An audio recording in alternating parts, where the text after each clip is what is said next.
Girls, so before we begin the drawing, I actually just want to show you this quick video to show you how you can identify the shapes of birds from looking at a picture of a bird. So I'm going to use my crayons and I'm just going to kind of outline different shapes so that when you draw yours, you just start with basic shapes and then you refine them to fit the actual shapes that you see. So to start with, we could say the entire bird's body is an oval shape, right? It's almost a perfect oval. It does go in right here. It makes a point right here. So it has like a little bit of a triangle here. So actually, let me go over that with a different color. So you can see this triangle shape, and it's kind of a rounded part here because this is now a circle. This is a circle in here. This is the triangle at the tail. Okay. And then the head is another circle, or oval. It's kind of tilted. So it's an oval like this, and then it just kind of flows into the other parts of the bird's body. Okay, the beak, I'm sure you guys can already tell this on your own. The beak is sort of just a little point. So almost like a super long, skinny triangle. That's not the best crayon to show up, sorry. The eye looks like an oval, but it has like a little point on the side. So it's almost like the shape of a lemon. The rest of it is just modifying and adding details. So let's start drawing.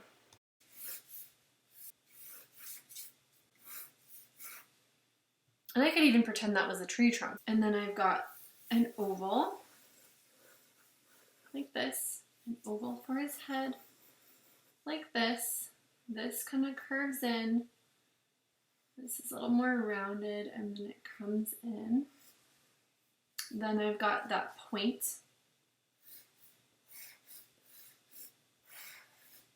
That's rounded. And then this part is like an oval here.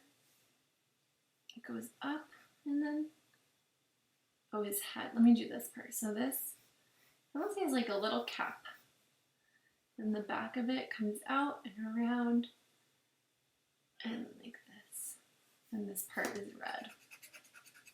So I want to show you guys my process. You're going to have to look at your bird and identify the different features and shapes and markings that you can pick out as you're going. Go from simple to more detailed to even more detailed. So general shapes to refined shapes to maybe markings and textures and things like that.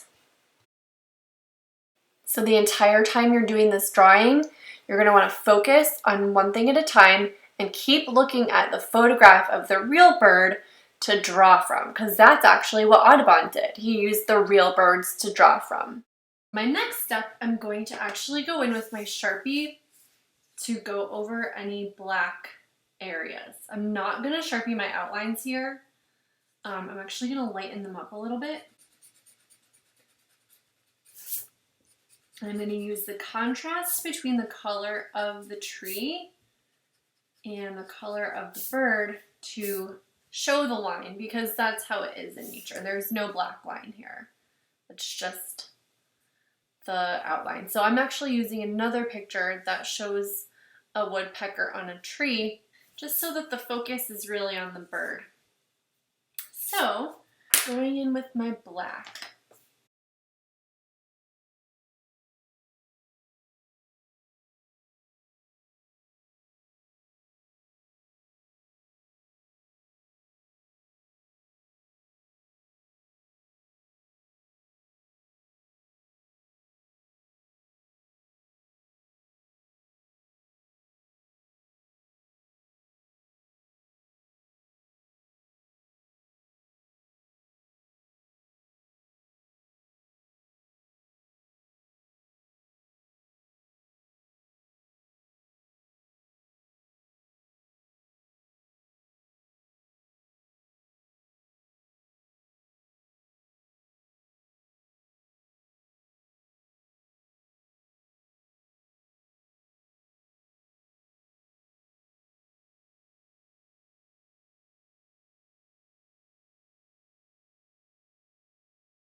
All right, now I'm gonna add some texture with a crayon to the front of my woodpecker. I've erased all the pencil marks in the area where I did the Sharpie, and now I can add some stroke lines with my crayon just to give it a little bit of texture.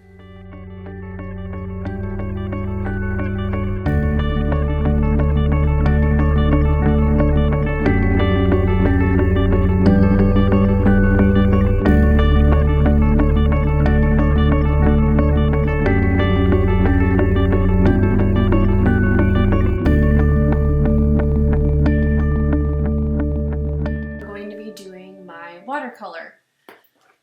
So one of the things I noticed about my bird was his eye shape doesn't seem as round.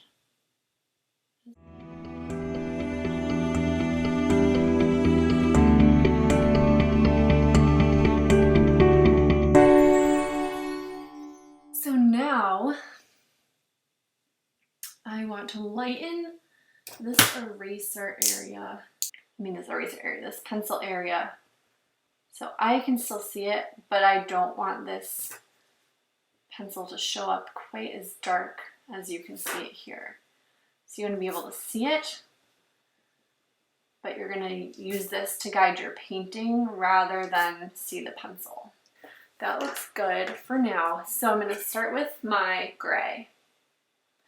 I already have some started here. So I'm going to do this very lightly. I'm actually going to do a wet on wet technique, so I'm going to start by making this wet, the area I want to paint. Just a little coat of water. Then I'm going to take some wet gray and start it in the back, because that's the darkest area.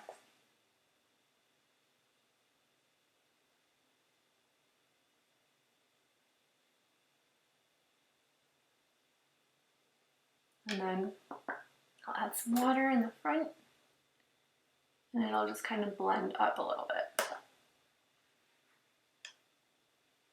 And if it's too wet, I'm going to use a sponge.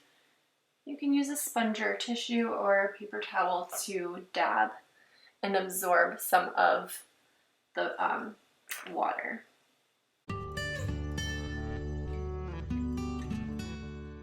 Now I want to experiment with my reds to get the correct red tone. I've got a reddish color.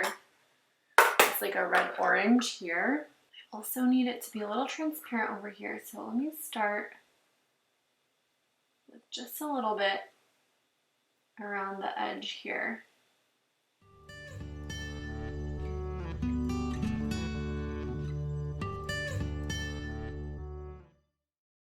And I'm leaving a little space between the red and the gray so that they don't mix together.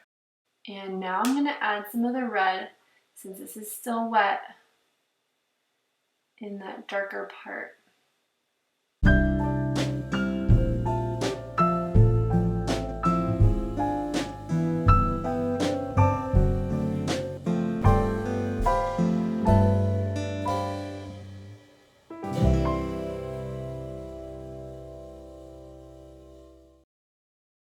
And then my red-orange again, right here. Oh no, it's spreading. Let me get my sponge.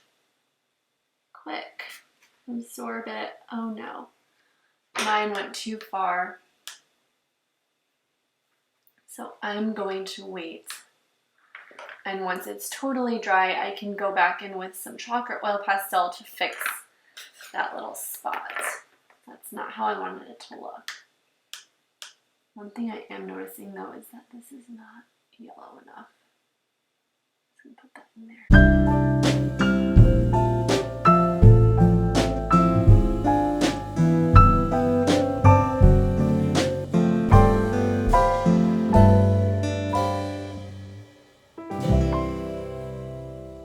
So I just finished adding all the finishing touches to my bird, and I'm painting the tree that the bird is landing on in the background.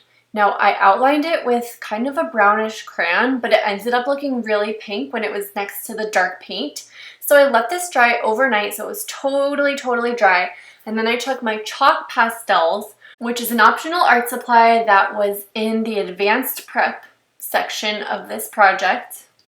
But I used the chalks to kind of soften up the tree bark colors and make the bird stand out even more, and then I even added it in my background. So then after that, I went back in with my watercolor paints, I darkened some things up, and I made the plants a little bit more defined. So I went in, added that at the end. You can do yours totally in watercolor if that's all you have. It'll look great. So this is my finished picture. I know it's a little bit advanced, but just try your best, do your best, and yours are gonna be amazing too. I can't wait to see all of your beautiful bird paintings. Good luck, and remember, you have 3 weeks to complete this, so take your time. Do one step at a time, do your best work in your details, do it really carefully, don't rush, because you have plenty of time to do this. So I wanted to show it to you all at once because I know it gets exciting to see everything all at once, but take your time, okay? That's the key. Be persistent, do your best, be very careful, and that's how you'll get the most realistic looking work.